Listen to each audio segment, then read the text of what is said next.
So yeah, when you want me to chime in, you have to point to me, okay? Point to you? I won't get the cue. Okay, I will. There's no chance that I will get to the cue. Just point to me. No, I just want to give a shout out to our international audience. So I was looking at the watch time from the previous video, which is our highest rated video, by the way. And we have someone from Germany watching 15 minutes of it, and someone from Hungary watching 14 minutes. Wow, Whoa. that's So a thank lot. you guys for Wait, anybody from Aruba? no, but we have an unknown region with 0 minutes. That's Aruba. So maybe someone that looks like someone just clicked on it for no reason. We That have New sounds like Zealand Aruba, though. 6 minutes, United Kingdom 5 minutes, but the big ones are Germany and Hungary. For whatever reason, they're really interested in American sports. Well, yeah, Best. not just American sports, but like our weird take on American sports. And also, I guess Baby Driver. On one American sport. Do you know like what? Did they like watch from the beginning or That did doesn't they tell you like that. I skip just have around? 15 minutes. So Huh. We can ask. yeah, well, if you're listening this week, you guys can post in the comments and tell us if you care. Okay. Are we talking right now? No, Should we no, start? the German person and the person from Hungary.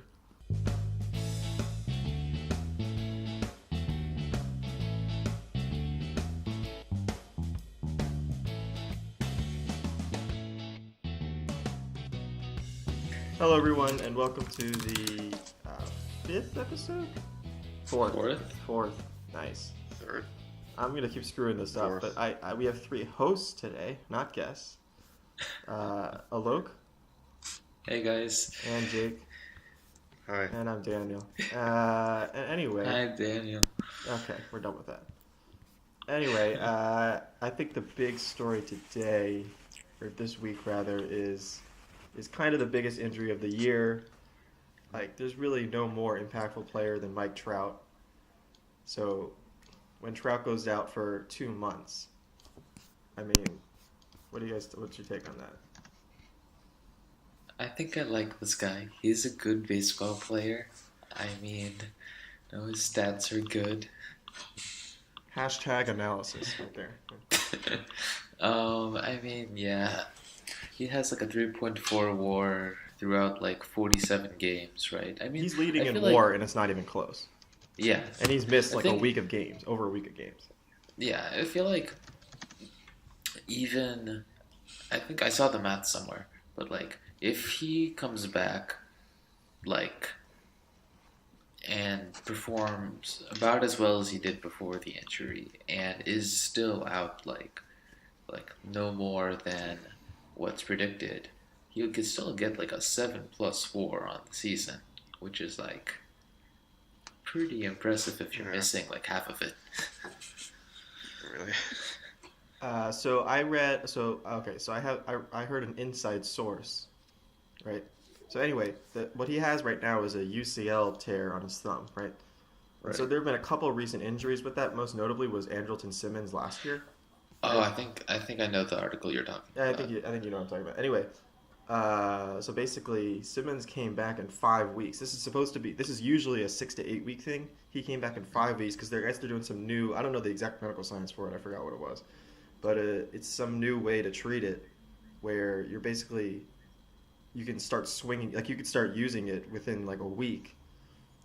Obviously not intensely, but he came. That's why Simmons was able to come back 5 weeks after 5 weeks last year. So it's the same doctor that did the surgery on Trout as Simmons. So and I think Trout talked to Simmons as well about it. So hopefully he could come back in 5 weeks instead of 8. And it seems like Simmons performed pretty well Yeah, post surgery too. So I and that's think, the other thing. Simmons came back and was for the most part the same coming back. yeah, especially considering this is like in his, I think it was his left thumb, which is, I mean, pretty important for the hitter. Yeah. That's true. So it it's pretty important that Trout comes back pretty unscathed if he wants to continue being, Mike Trout. Yeah, Jake, anything on that? No, All right. Yeah, I mean, I'm a valuable contributor. he's the best player in baseball, and it's not close, right? And I'm close. he was considered like the safest draft pick, and it's funny how like these guys who have never been on the DL before are on the DL this year. You have Adrian Gonzalez, Madison Bumgarner, and now Mike Trout, right? These three guys have Yeah. never been on the DL, and they're all on the DL this year for extended periods of time. Some for funny reasons. Haha, Bumgarner. Hey, Yeah, but I mean, he's still on the DL. I mean, it's crazy. he's still on the deal. He's probably has. I mean, this past week, if Another you're a month. baseball player, you probably got injured. I mean, That's right? Like true. Danny Duffy went down. Someone in one of Wellington those little Castillo game. went down. Nate Carnes, Nate Carnes, Jesse Hahn. Charlie Morton. Yeah, anyone who's Injuries. anyone probably went on the DL. All right, someone who came back from the DL is Adrian Beltre, right? Ooh, And who's 38 years old. yes. Can you guess his stat line from last year? I want home runs, average, and RBI.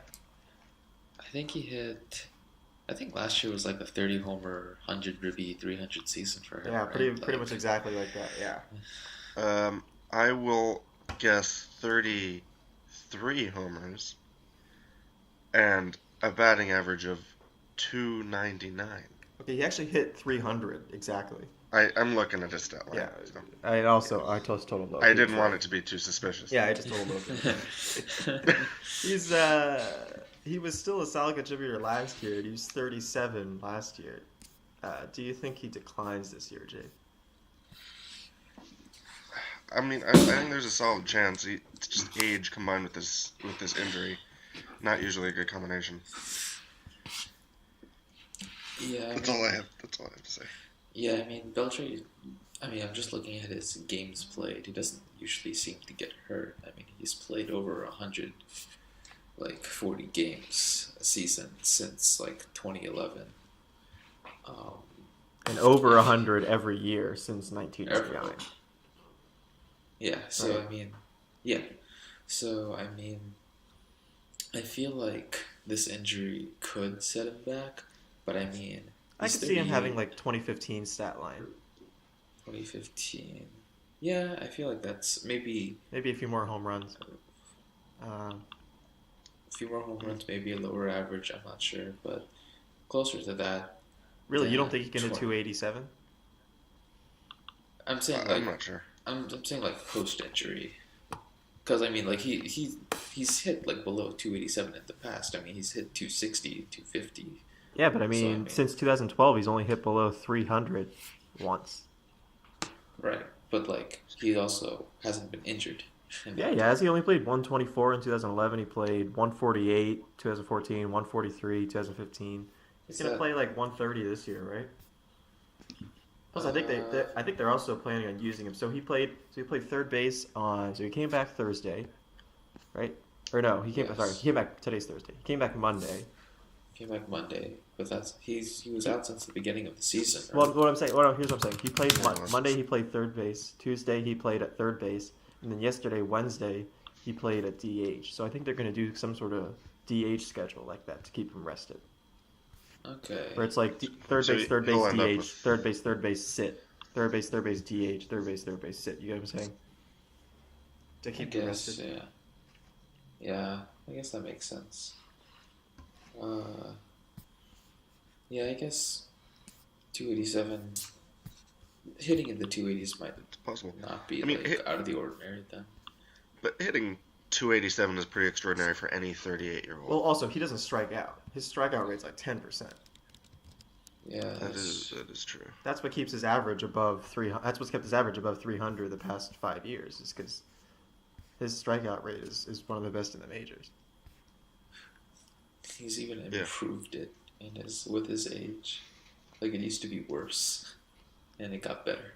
Yeah, it's actually getting better. In his 3 games this season, it was only 7.1%. Yeah, that's impressive. That's a However, large in sample his size too. in his 2 games with the Rangers AAA team in 2011, it was 37.5%. That's true. Yeah, but I think he's Are moved we past sure that. that those aren't the numbers we're looking at for this I season? feel like that was him then, and I feel like he's improved. I don't know. Those AAA numbers are really bad. And that's AAA. Yeah. Yeah. But yeah, I mean, He also had a 0% walk rate. Not very good plate discipline in those two games. it's a Yeah, 250 that was a rough average. stretch for him. It was rough 2 games. He was dealing with a mortgage. He had some problems at home. It was a rough stretch. Okay. Anyway, I'm excited for him to hit 3,000. He's probably going to do that this season. Yeah. All right. Justin Verlander. Oh, right. What's up with him?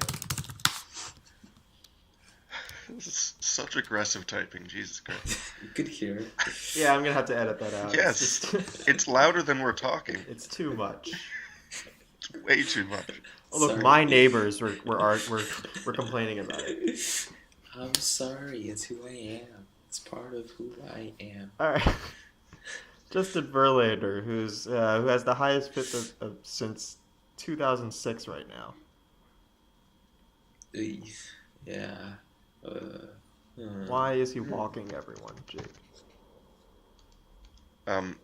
I would say that it's because when he's pitching the ball, it's not going in the strike zone. That's some good analysis right there. Although he probably couldn't. Top Sometimes, that, I mean, sometimes it's going in the strike zone, but I mean that's just not enough. Because I mean everything else looks pretty in line. His BABIP is right at his career rate. His strand rate is right at his career.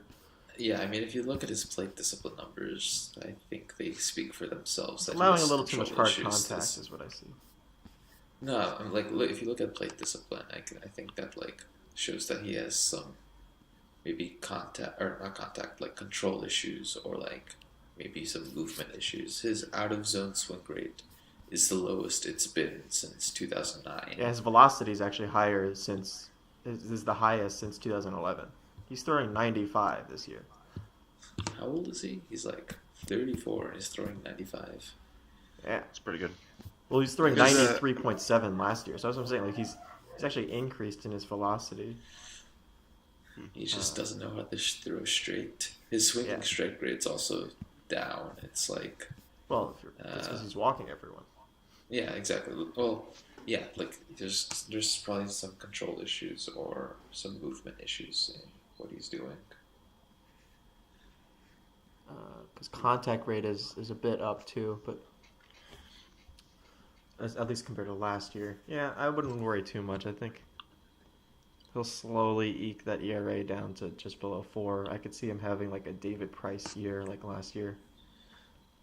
Is he still striking out people? That's what I'm saying. I think he's 8. Yeah, it's all right, I guess. Yeah, he's not. I mean, his strikeout rate is a little low compared to his average, I guess. But compared to his average, but still fine. Yeah, he's had that rate before. For sure. All right, this pitcher came back from an injury. Are you done with Verlander? We're moving on. Yeah, I mean, I think this pitcher came back from an injury. Jake, are you ready to trust David Price? I don't know. I don't know. Let me take a look here. I mean, he was fine against the White Sox. Yeah, he was, and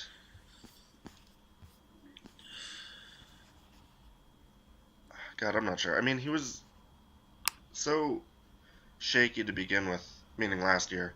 Then again, you can chalk that up to a little bit of defensive issues. I don't know. I guess I would trust him. I would trust him, but he's not going to jump back into where he was a few years ago. One of the best pitchers in the league. That's what I would say. I mean, this is a guy we talked about at the beginning of the season where we were worried that he may not even pitch this year. So it's incredible that he's already back in June. Look, you pulled something up on him. I did.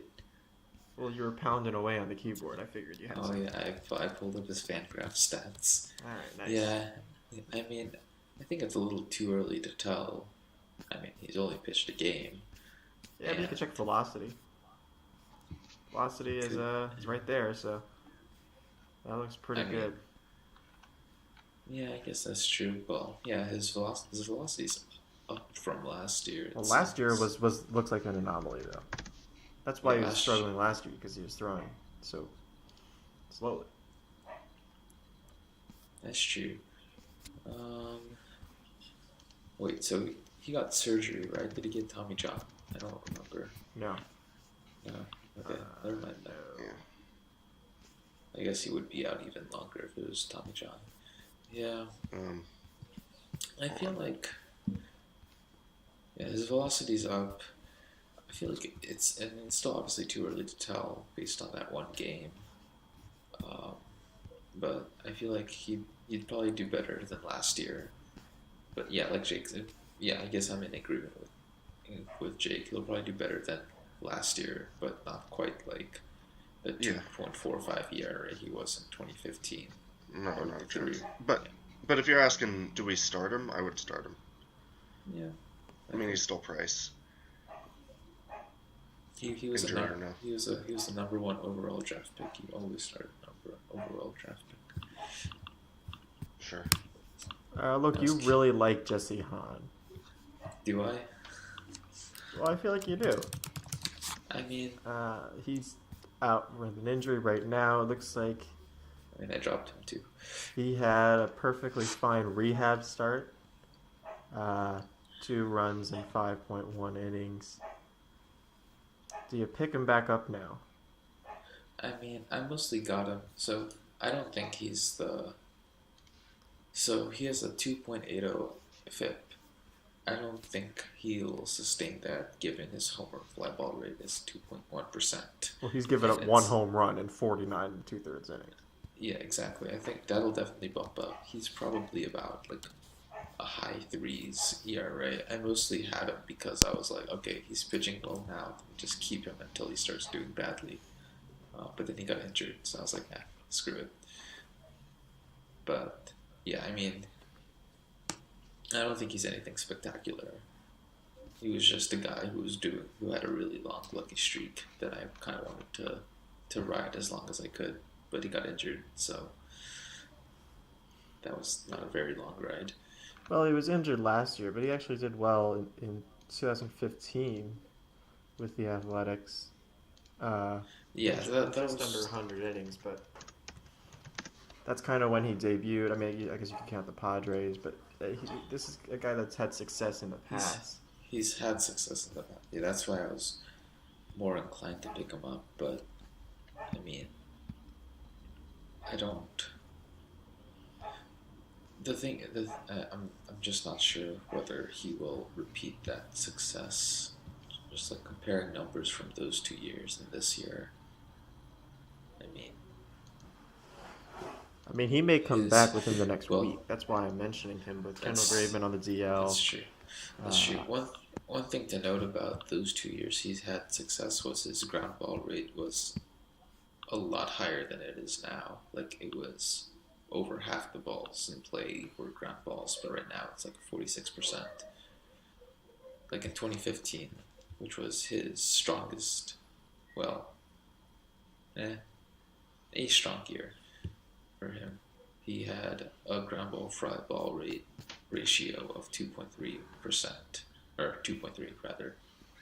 And right now that's like 1.4. So I don't think he's going to repeat that success he had the first 2 years.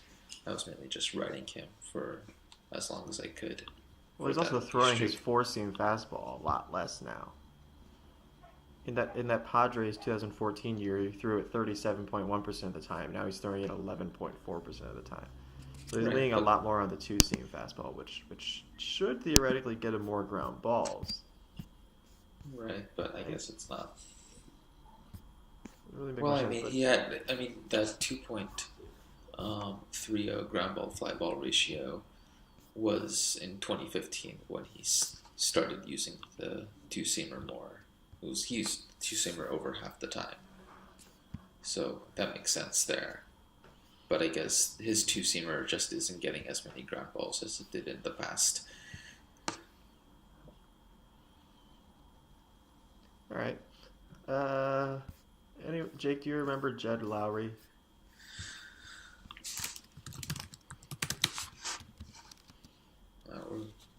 He's been around forever. That's why I'm asking. That name sounds familiar. Throwback. Sure, I remember him. What about him? Well, you know, he's got the highest average of his career. Is this his 33-year-old breakout year? Could be. I mean, stats are looking pretty good to me. He has an 829 OPS. I think that's pretty solid.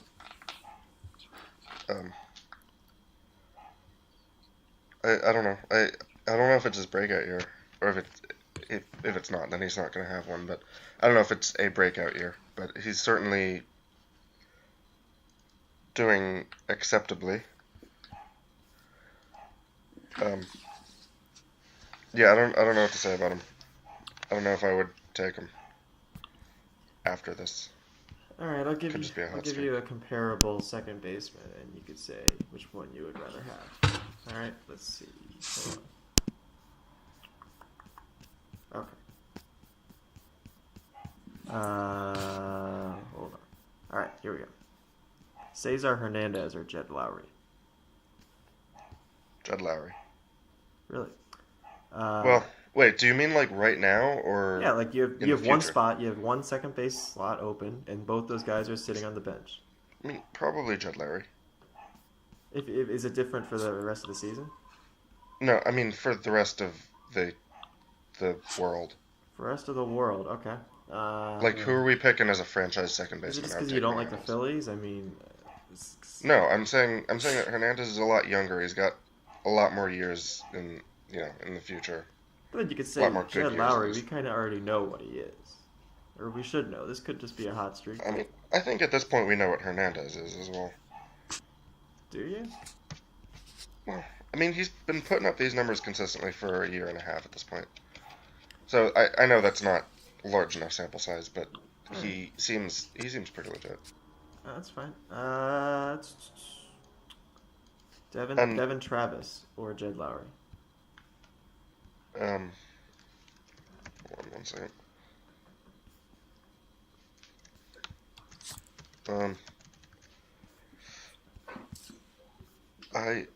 How do you spell Devon? Gosh. Okay. Devon. Okay, that's the problem. And then Travis. Okay, Devin Travis how about- has always kind of how been a decent prospect. Fun fact: there is a guy named Devin Lowry, best of both worlds. Yeah, maybe you get both of them. Get Travis' steals. All right, so I would take probably Lowry. Okay, last guy, Ryan Schimpf, who's the most interesting player in the league right now.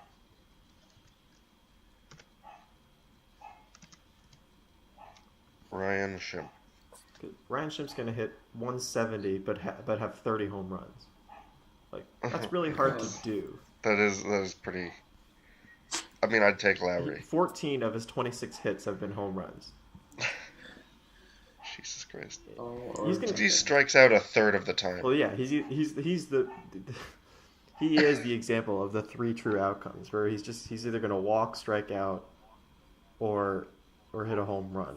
But I mean, he's gonna hit 30 home runs, which is useful, and he could get to like 80, 90 RBI. I mean, he hit 20 home runs last year through only 89 games. Yeah, exactly. And he hit 217. Yeah, exactly. This is a guy that's gonna hit around 200 if he's lucky, Yeah. but he's gonna hit 30 home runs. Is that more that's valuable pretty than interesting. Jed Lowry, who's gonna hit like 15 home runs but hit maybe 280? I would take Lowry still. All right, I'd probably take all those guys over Lowry. Really? Yeah, yeah. I would consider taking Hernandez over Lowry for this season and forever, but I would definitely take Lowry over Schimpf. Yeah, I mean, maybe Schimpf, I would take Lowry over. I mean, if you're talking about fantasy, you can always do the projected points analysis, but if you're talking about real life, I think you can't have a guy like that. That's just not valuable at all. Well, it's valuable to San Diego, I mean. Clearly. All right, San that's enough Diego. of that. Look, we don't really care about your opinion for this one, so we'll move on. But I'll ask you about another guy who's going to hit 30 home runs, Scott Schebler. Oh, yes, Scotty Ships. Is this just Adam Duvall 2.0? Yeah, I mean, I've looked at his stat line before too. I think. Well, what do you mean by Adam Duvall 2.0? Like, He seems like another guy who's going to hit 250 with 30 home runs and 100 RBI on the Reds. Right? That sounds familiar to you, doesn't it? that does, considering I have Adam Duvall. I think he's gonna hit. I mean, one thing to note: he's hitting 250, but his BABIP's 228, and his career BABIP is like, well, it's only been 2 seasons, but Yeah, but he's a It's fly still- ball hitter, isn't he? I mean, 228 is still absurd. Yeah, but fly ball hitters are going to have lower BABIPs, just by Right. nature. right, They're going to but have he's BABIPs in the low 200s. So Right, but, that's like, not crazy. his right, but well, no, 228 is still absurdly low, and like he's, I mean, maybe not last season, but 2015 he was also a fly ball hitter. Not compared to as- last year, he was hitting 29.1. He's up to 42.6. Yeah, 2015 he was 39.1. But I guess he also hit more ground balls. Yeah, So- he didn't hit. He's hitting more line drive. Well, actually, that would. No, he's not hitting more Discredit. line drives. He's just shifting ground balls to fly balls. His hard contact rate is 41.3%, which is That's like Trout's hard contact rate. or Aaron Judge. Yeah, isolated power. Okay, no one brought up the Yankees, but all right. Isolated power 309. Yeah, it's really high. And like, yeah, I feel like I don't think he's gonna end up being Adam Duvall with that 249 average. I think he's gonna take that up a bit more. I think he's a pretty solid guy. So he's better than Adam Duvall. That's what you're saying, because Adam When Duvall you is going to hit put it- 250 with 30 home runs and 100 RBI. Well, when But if you you're- put it that way, But you're saying that Schebler's going to hit better than that, so why is Adam Duvall still on your team, and why is Schebler in our free agency? because I haven't, I don't know. Well, beside the fact that you keep forgetting to start your pitchers. Hey, that was one time. That was 2 days. That was Monday and Tuesday. No, Jake, Tuesday I put in. I Jake, put in my anything on guys. Scott Schebler?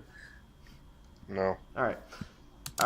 Last guy came back from an injury. This is a Jake favorite. It's J Happ. Now, not Okay. J A Happ. It's J Happ. J Hap. And he said this multiple times, like in interviews and everything. He's always said it's J Happ. J Hap. Jake, what do you think about him? Oh, that was super funny. Yeah, that's what we call it a I segue. mean, yeah. What do I think about him? I'm not sure. I don't know if I'm buying it. Or no, I don't know. There's nothing to buy, but I don't know if I would trust him. All right. I'll pull up some starters, and you could say whether you would choose them. Okay, let's do that again.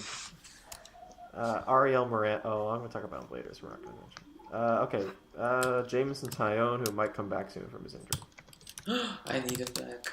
I need his pitching. Who I'm about to pick up right now, so Lo can't get it. Jameson Tyone or J Happ for the rest of the season. Assuming Tyone is back like tomorrow, obviously, right? Let me see. Because he's making a rehab start. Tyone's making a rehab start on Friday with AAA, so he could be back next week. I don't know. Tyone, I know he's only played a season, barely. But he does. I don't know. I would probably take him over Hap. I don't know. That was tough.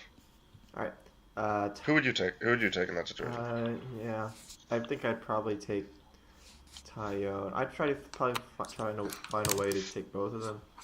Tyone's still a young no. guy, Tyone is but playing. I think he's shown enough this season that what he did last year was pretty legit. And he's always been a top Tyone's, prospect. He's had his Tyone- biggest problem in his career has always been injuries. He's had like what 2 Tommy John surgeries. He's got cancer this year. Tyone is mine. And since Take no him. one owns him right now, and No, it's anyone can just mine. pick him up. No. Okay. Dibs. J Dibs. Hap or Ty Blatch? Or is That it was a block? block. Is it I block? think it's block. Is it block? Okay. Ty Block. The rookie That's just- replacing Madison Bumgarner on the Giants. I mean, if he's replacing Madison Bumgarner, he has to be good. Well, you could also say he's replacing Madison Bumgarner. He has to be going away in a month and a half. Yeah, but I mean, they could. I feel like they could find a way to keep him on the rotation. They don't want to keep starting Matt Cain. It's true. Did looking you at their say like a rotation. month ago that Matt Cain was legit? Yeah, but I'm saying they don't have I to think, start him. But they moved to the bullpen last year. I think he'd be fine in the bullpen. Hey, Matt Cain has Well- had 2 bad starts this year, so just saying. Yep, that's not a lot. Either way, I think anyway. they could find a way to keep a block in the rotation, or at least for the next month. Do you use him over Hap? Do I use him over Hap? God, he gets no strikeouts. Yeah, that's his problem. I think I take Hap just because of that reason. I mean, Because he has to beg walk for rate strikeouts is, like, each okay. game. Yeah, yeah, but he's thrown over I would take 7 Hap. innings, 4 straight starts, which is that's solid. very usable. And somehow he's getting wins on that team. I don't know how. All right. So you take Hap. 3.83 ERA. I think you have to take Hap. It's okay, but I mean, like, 3.83 ERA is not really. That doesn't make up for the 0 strikeouts for me. Yeah, at least in our points league. Okay, last guy, Yeah. Junior Guerra. Isn't this an Alok favorite? This is an Alok favorite. When was this an Alok favorite? You know, I remember him being an Alok favorite from a couple weeks ago. who was the sensation last year with a 2.81 ERA and 20 starts. The 32-year-old rookie.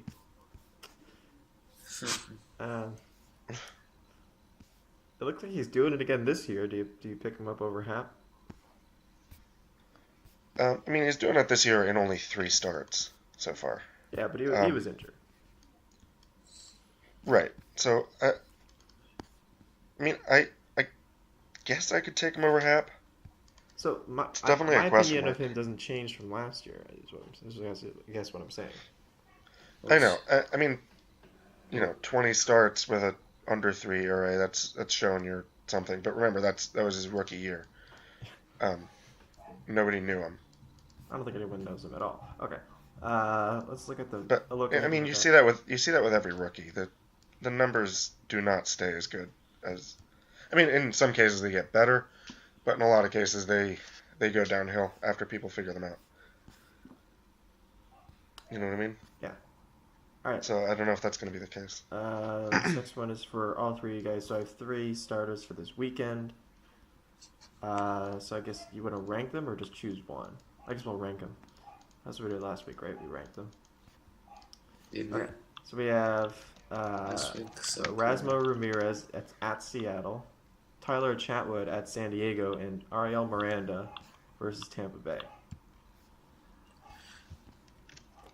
I feel like at Seattle or not at San Diego is like generally conducive to good pitching.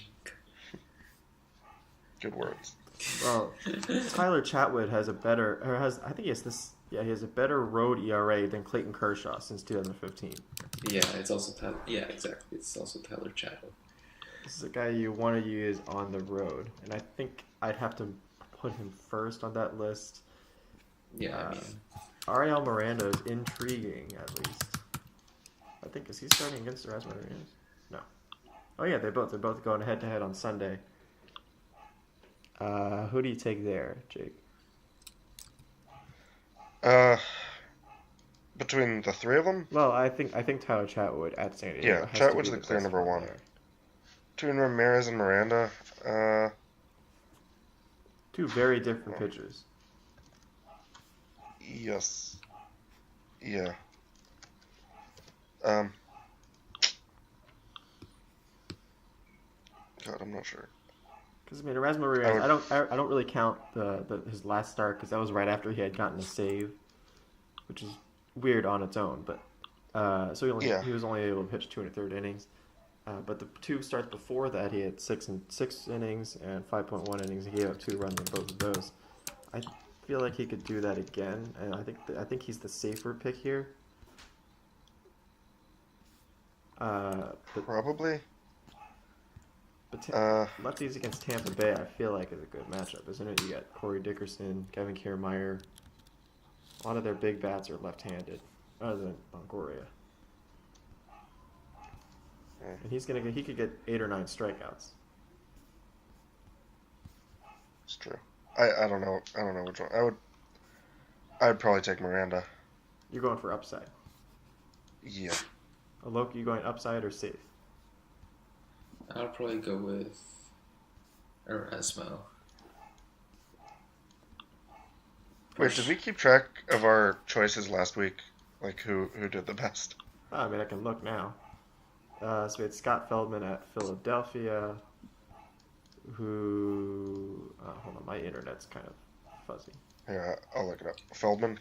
I've got it open right now, but I don't know why my internet just went down. Scott Feldman at Philadelphia, 5 innings pitched, 8 hits, 4 earned runs, 4 strikeouts, win. Yeah, he got the win. He got the win. He didn't really prove I himself. think Kendall Graveman got injured, so that's not going to look good. Wait, who was our other option? Kendall Graveman at New York I think he was injured. I think he got injured.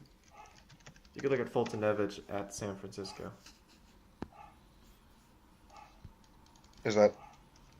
That's who we all took, right? Yeah, but I don't know what's Or going no. on. Well, no, we took... I remember Graveman was our last choice. I think I took Feldman. I feel like I took Fultonevich. How did he do? 4 innings pitched, 7 hits, 5 earned runs, 1 walk, 4 strikeouts, and a loss. So it looks like none of them were good. Yep, that was... Graveman might have been the best. Feldman was decidedly the best. Okay, my internet is fuzzy, so let's... Graveman was decidedly the best. He didn't give up any runs. Alright, that's it. We're going to move on to AI. Oh, right. We're doing Alok's CS corner. Look, I like how you're so surprised when I move on to each topic, and yet I have it all outlined. I have the outline in our document, so you could easily see what we're doing. Like, you're always scrambling. You're like, J-Hab, right. I haven't looked at an outline since 4th grade. Yeah. Any outline. Well, anyway, it's just in funny English, how Alok is so taken aback do my by what we're papers doing without outlines. when we do plan it out beforehand. All right, do you guys have it, or Jake, you don't? I mean, I can talk about it if you want. I can set the stage. Yeah, you set the stage while Alok tries to find it because he's so taken aback that we're doing it. Jesus Christ, I'm clearing my throat like every minute again. Anyway, right, so basic story is Google, who we all know is one of the foremost intelligence designers in the world, has created an AI that can design and code other AIs. So what they plan to do with this is actually distribute it to consumers who can basically use it to they can tell it what they want from an AI, and then it will just build it for them, and then they can use it for whatever they want. So it can be used by the everyday person for a number of basically anything they want in a computer program. It can design. That's the basic story. Look, if you want to get into a little more depth.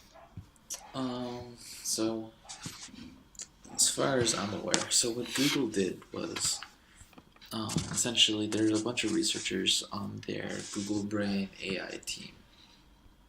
And what they did was they designed a machine learning system they designed software that designed a machine learning system that essentially took a test that benchmarks software that processes language. So essentially what they did was, in other words, they took some software that they wrote. That software itself wrote some machine learning code. And the machine learning code that the software wrote took a test that judged how well it could process natural language. And the code that the software wrote ended up surpassing published results from software designed by a human. So, in other words, software designed by software ended up beating software designed by humans. And this isn't actually, well, the idea behind like software designing machine learning systems isn't actually like a novel thing.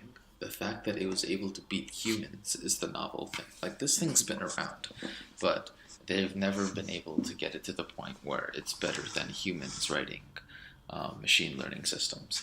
And there's like a lot of like impact this could have. Obviously, like, now humans don't have to like sit down and write machine learning code. Now like software can do it for them. And on top of that, like, because the software is writing it, it ends up that the machine learning code that the software designs doesn't need as much data as human developed machine learning systems. So it's a pretty exciting field, and it's exciting especially how it's catapult to the place where software designed by software itself is becoming more robust than software designed by humans. And yeah, I mean, that's mostly what I have on that topic. I have something else, actually, if you want. Oh, nice. Go for it. I mean, it's not on this specifically. It's just while we're on the topic of AI. You've got good AI and bad AI. Mm-hmm. I believe I told you guys about this, but a artificial intelligence researcher from somewhere or other Is it Germany? designed it. I don't think so. Is it Hungary? It's probably America. Oh. Her name is Janelle Shane. I was hoping it was Germany or Hungary. It could have been our listener. It could have been, yes. That's accurate. Her name's Janelle Anyway, Shane. Janelle Shane. She designed a neural net that creates new colors just from RGB values and then names them. I believe it's based on Sherman-Williams color name database, which is very extensive. So it basically learned from that and named these new colors. Mm-hmm. And it went not well. So it yielded color names such as Bank Butt, Turdley, Stanky Bean, Gasty Pink, not Ghastly Pink, Gasty Pink, and others along that same line, as well as a bunch that are just random characters forming nonsense words. None of these colors are particularly attractive, and the names are worse. So I would just like to point that out as a nice little contrast with the Google work. That's funny. You guys can look at this as well. I posted it in our chat. Yeah, I remember seeing that. Burble Simp. Burble Simp. Sink. Stunny Beige. Dorkwood. Naval Tan. There's one called Flower. That actually makes sense. How about just Sink? That's not the color of my sink. Or Dorkwood. Dondorf. Alright, we're just wasting time now. Rover White. Sand Dan. It's not Sandy Dan. It's not Sand Dune. It's Sand Dan. Anyway, that's the last one. That's alright. That's everything. Then we'll wrap it up there. We're running pretty long today, actually. That's fine. How long was it? Oh wow, 45. Yeah. Anything else you guys want to say? Otherwise, that'll be it. Thank you to our viewers, or listeners rather. This is a podcast. Yeah. Well, Hey, there's an image that accompanies this podcast. Don't diss the image. Yeah, I put a lot of work into that. Not really. Okay. That's it. And we'll be back next week. Right? Hopefully. All right. See you then.